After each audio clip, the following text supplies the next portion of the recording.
Ce fut par une triste matinée qu'ils se mirent en route. Le vent soufflait avec violence et la pluie tombait à torrents. Des nuages sombres et épais voilaient le ciel. La nuit avait été très pluvieuse, car de larges flaques d'eau couvraient çà et là les rues, et les ruisseaux débordaient. Une faible lueur annonçait l'approche du jour, mais elle ajoutait à la tristesse de la scène plus qu'elle ne la dissipait. Cette pâle lumière ne faisait qu'affaiblir l'éclat des réverbères, sans éclairer davantage les toits humides et les rues solitaires. Il ne semblait pas que personne fût encore debout dans ce quartier. Toutes les fenêtres étaient soigneusement fermées, et les rues qu'il traversait étaient désertes et silencieuses. Tandis qu'il gagnait Bethnal Green, le jour parut tout à fait. Déjà nombre de réverbères étaient éteints. Quelques chariots se dirigeaient lentement vers Londres. De temps à autre, une diligence couverte de boue brûlait le pavé, et le postillon, par manière d'avertissement, donnait, en passant, un coup de fouet au pesant charretier qui, en ne prenant pas la droite de la chaussée, l'avait exposé à arriver une demi-minute trop tard. Les tavernes, intérieurement éclairées au gaz, étaient déjà ouvertes. Peu à peu, d'autres boutiques s'ouvrirent aussi, et on rencontra quelques passants.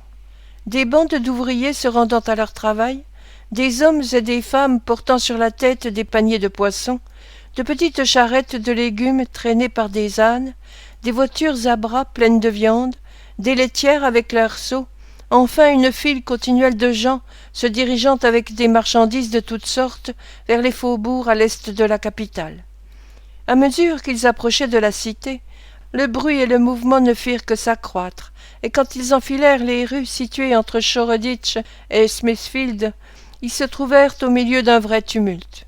Il faisait grand jour, autant du moins qu'il peut faire jour à Londres en hiver, et la moitié de la population vaquait déjà aux affaires de la matinée.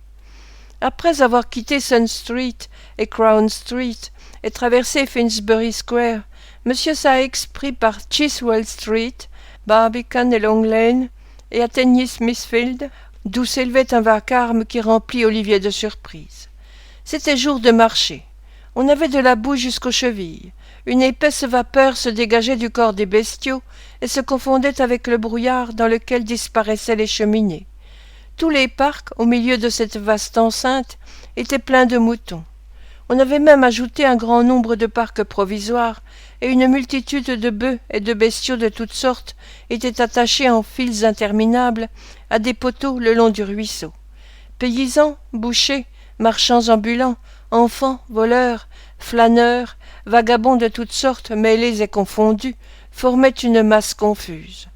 Le sifflement des bouviers, l'aboiement des chiens, le beuglement des bœufs, le bêlement des moutons, le grognement des porcs, les cris des marchands ambulants, les exclamations, les jurements, les querelles, le son des cloches et les éclats de voix qui partaient de chaque taverne, le bruit des gens qui vont et viennent, qui se poussent, se battent, crient et hurlent, le brouhaha du marché, le mouvement de tant d'hommes à la figure sale et repoussante, à la barbe inculte, se démenant en tous sens, se coudoyant et se heurtant, tout contribuait à vous assourdir. Il y avait vraiment de quoi être ahuri. M. Saïx, traînant Olivier après lui, se frayait violemment passage au plus épais de la foule et faisait peu attention à ce tumulte qui était pour l'enfant chose nouvelle et surprenante. 2 ou 3 fois il fit un signe de la tête à des amis qu'il rencontra, mais chaque fois il refusa de boire avec eux le coup du matin et continua à avancer aussi vite que possible jusqu'à ce qu'il fût sorti du marché et qu'il eût gagné Hosier Lane et Holborn. « Allons, jeune homme, dit-il, d'un ton bourru en regardant l'horloge de l'église de Saint-André. Il est près de 7 heures. Il faut tricoter des jambes. Ne va pas rester en arrière, au moins, paresseux. » Disant cela, M. Saïx secoua brusquement le bras d'Olivier, et celui-ci, hâtant le pas, ou plutôt se mettant à trotter, régla sa marche de son mieux sur les grandes enjambées du brigand. Ils gardèrent cette allure rapide jusqu'au-delà de Hyde Park, sur la route de Kensington. Saïx ralentit le pas et attendit qu'une charrette vide qui venait derrière eux les eût rejoints. Voyant écrit sur la plaque « Hounslow », il demanda au charretier, avec toute la politesse dont il était capable, s'il voulait bien le laisser monter jusqu'à Isleworth. « Montez, dit l'homme. C'est à vous ce petit garçon ? » « Oui, répondit Saïx, en regardant Olivier de travers et en portant la main à la poche où était le pistolet. Ton père marche un peu trop vite pour toi, n'est-ce pas, mon garçon? Demanda le charretier en voyant Olivier hors d'haleine. Pas le moins du monde, répondit Saïx. Il y est habitué. Allons, donne-moi la main, Édouard. Monte vite. En même temps, il fit monter l'enfant dans la charrette. Le charretier lui montra du doigt un tas de sacs sur lesquels il lui dit de se coucher pour se reposer.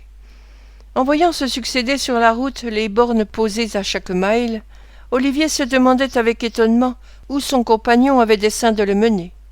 Déjà ils avaient laissé derrière eux Kensington, Hammersmith, Chiswick, Kew Bridge, Brentford, et ils allaient toujours, comme s'ils ne faisaient que de se mettre en route. Enfin ils arrivèrent à une auberge ayant pour enseigne la diligence à 4 chevaux. Un peu plus loin la route était coupée par un chemin transversal. La charrette s'arrêta. Saïx descendit avec précipitation, sans lâcher la main d'Olivier. Puis il aida celui-ci à descendre, en lui lançant un regard furieux et en portant la main d'une manière significative sur la poche au pistolet. « Au revoir, mon garçon, dit l'homme. »« Il est honteux, répondit Saïx en secouant vivement le bras de l'enfant. Il est honteux, ce petit nigaud. N'y faites pas attention. »« Non, certes, reprit l'autre en montant dans sa charrette. Tenez, voilà le temps qui se met au beau. Il fouetta son cheval et s'éloigna. Saïx attendit qu'il fût hors de vue. Alors il dit à Olivier qu'il pouvait regarder autour de lui s'il voulait, et ils continuèrent leur route. À peu de distance de l'auberge, ils tournèrent à gauche, puis à droite, et marchèrent longtemps droit devant eux. De beaux jardins, d'élégantes maisons de campagne bordaient la route. Ils ne s'arrêtèrent que pour prendre un peu de bière, et arrivèrent enfin à une ville où Olivier vit écrit en grosses lettres sur un mur « Hampton ». Ils rôdèrent dans les champs pendant quelques heures. Ils revinrent enfin dans la ville, entrèrent dans une vieille auberge dont l'enseigne était effacée, et se firent servir à dîner dans la cuisine, au coin du feu. C'était une espèce de salle basse, avec une grosse poutre au milieu du plafond, et devant la cheminée des bancs à dossiers élevés, sur lesquels étaient assis plusieurs hommes en blouse occupés à boire et à fumer. Ils regardèrent à peine Saïx, et nullement Olivier. Saïx, de son côté, ne fit pas attention à eux, alla se placer dans un coin avec son jeune compagnon, et ne fut guère importuné par la compagnie. On leur servit de la viande froide. Après le dîner, M. Saïx fuma 3 ou 4 pipes, et resta si longtemps à table qu'Olivier commença à croire qu'il n'irait pas plus loin. Fatigué par une si longue marche, et étourdi par la fumée du tabac, il s'assoupit, et bientôt s'endormit profondément. Il faisait tout à fait nuit quand Saïx le réveilla brusquement. En ouvrant les yeux, il vit son compagnon en conférence intime avec un paysan, avec lequel il buvait une pinte d'aile. « Comme cela, vous allez au bas Halliford, n'est-ce pas » demanda Saïx. « Oui, répondit l'homme, qui semblait un peu échauffé par la boisson. « Ça ne sera pas long. Mon cheval n'est pas chargé pour retourner, comme il l'était ce matin pour venir, et il fera la route en moins de rien, et bien content. C'est une fameuse bête. » « Pourriez-vous me conduire jusque-là, moi et mon garçon » demanda Saïx en versant à boire à son nouvel ami.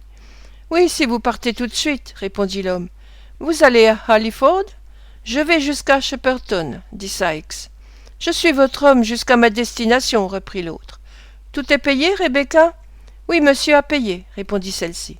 « Dites donc, » fit le paysan du ton sérieux d'un homme qui a bu un coup de trop. « Ça ne peut pas se passer comme ça, entendez-vous ?»« Pourquoi » dit Saïx. Vous nous rendez service. Vous m'épargnez le désagrément de rester ici en plan. Est-ce que cela ne vaut pas une pinte ou deux » L'étranger pesa mûrement la valeur de cet argument, puis donna une poignée de main à Saïx en déclarant qu'il était un digne homme. À quoi celui-ci répondit que c'était une plaisanterie. On eût pu le croire en effet si le paysan eût été de sang-froid.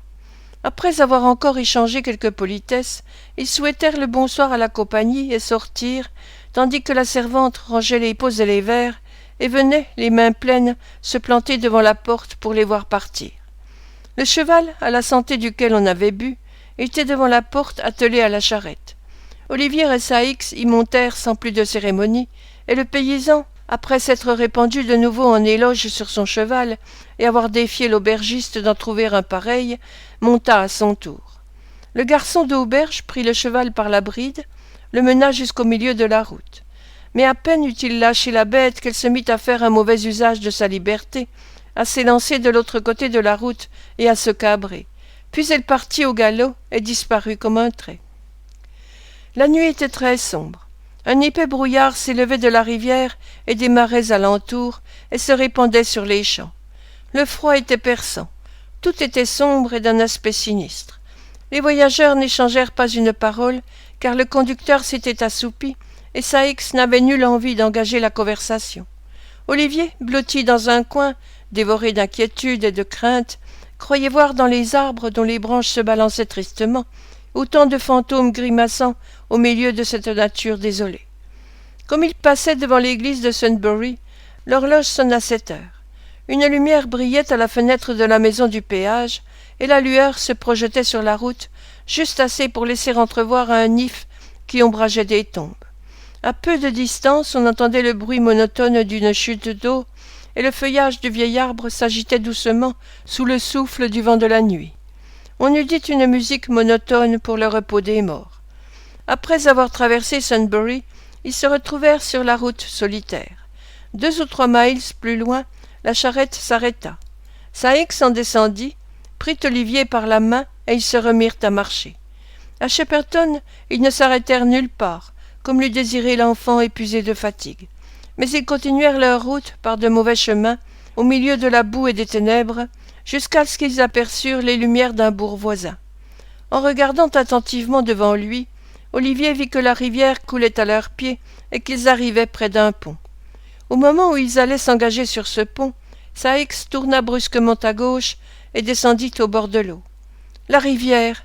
pensa Olivier, à demi-mort de frayeur. « Il m'a amené dans ce lieu désert pour se défaire de moi. » Il allait se jeter à terre et tenter un effort suprême pour sauver sa vie, quand il vit qu'il s'arrêtait devant une maison isolée et en ruine.